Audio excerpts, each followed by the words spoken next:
If you thought Nanaimo wasn't moving towards building 2 new public works buildings, you'd be wrong.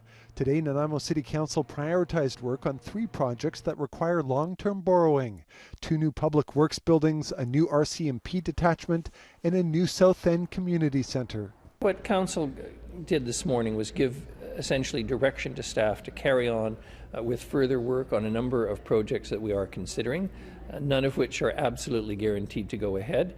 But many in the city may be surprised the public works project is going ahead at all. Last fall, more than 11% of Nanaimo taxpayers voted against borrowing up to $90 million for the project.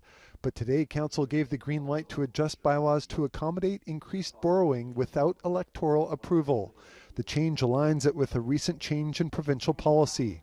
What it means is that the city can now borrow up to nearly $185 million without electoral approval. If the public works building goes ahead, isn't that undermining the vote under the AAP? I don't see it as undermining the vote under the AP. I see it as Council taking the leadership role that it's elected to undertake. Public office is not about pleasing a minority. It is about doing what's right for the larger community.